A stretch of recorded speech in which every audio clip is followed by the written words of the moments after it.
Zdrowствуйте, to Karol z Recon Kraków. Ładne, nie? Jeżeli jesteś zwolennikiem klasycznych kałachów, to niestety nasza propozycja może Cię dzisiaj zawieść, ale zapraszamy do zweryfikowania tego. Dziś zaprezentujemy Wam ICS CXP ARK. Jest to replika absolutnie niczego, ale jak się prezentuje? Wprowadzę Was w dalsze szczegóły.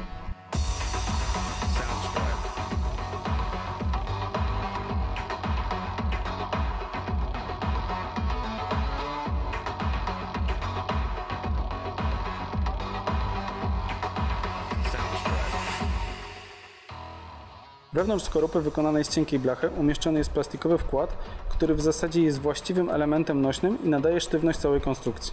Komora zamkowa ARK dedykowana jest wyłącznie do tej repliki i nie jest kompatybilna z wyrobami innych producentów. W replice zmieniono tylną część komory, jest zakończona znalowym elementem, w którym umieszczono zawias i zaczep kolbę. Pokrywa jest uchylna. Oś umieszczono podobnie w miejscu, w którym zwykle mocowany jest ramię celownika. Sam celownik jest prostą, nieregulowaną szczerbinką.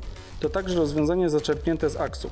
Górna pokrywa poprowadzona jest standardową szyną przykręconą od wewnątrz. Przełącznik selektora to aluminiowy odlew z ułatwiającą operowanie palcem wskazującym półką, którą przesunięto nieco do tyłu, co ułatwia operowanie. Drugą istotną cechą jest wycięcie w górnej części dźwigni, służy ono do zablokowania atrapy sowadła w tylnym położeniu, co ułatwia regulację hobab. Kolba przypomina kolbę ACR, w tym wypadku jest ona przeniesiona wprost z produkowanej od kilku lat CXP APE.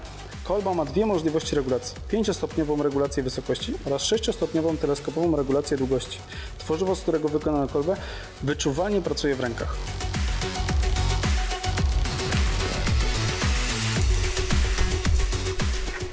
Chwyt dzięki swojej fakturze utrudnia ślizganie się dłoni, a swoim kształtem nawiązuje do nowych AK.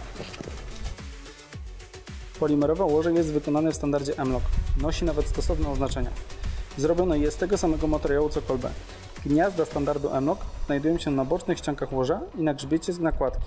Dodatkowo od spodu łoża umieszczono krótką, 8-slotową szynę Picatinny. Do repliki jest dołączony high cap na 500 kulek z kółkiem podkręcanym od spodu. Od strony technicznej replika jest bardzo dobrze wyposażona.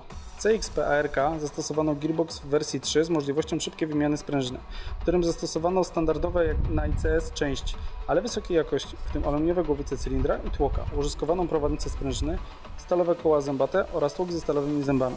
Opisywany egzemplarz jest wyposażony w dwumodułowy układ sterujący e-trigger. Pierwszy moduł umieszczono wewnątrz gearboxa, drugi znajduje się w kolbie, blisko wtyczki na akumulator.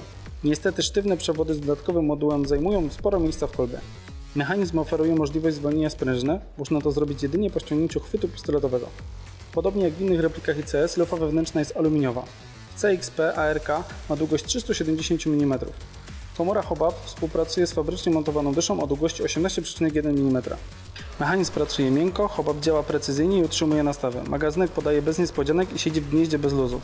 Wariacje ICS na temat klasyki bywają różne, w tym wypadku określili klasykę na swój własny sposób.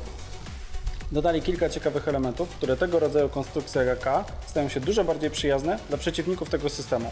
Jak dla nas, mimo replikowania niczego, jest to pozycja godna polecenia.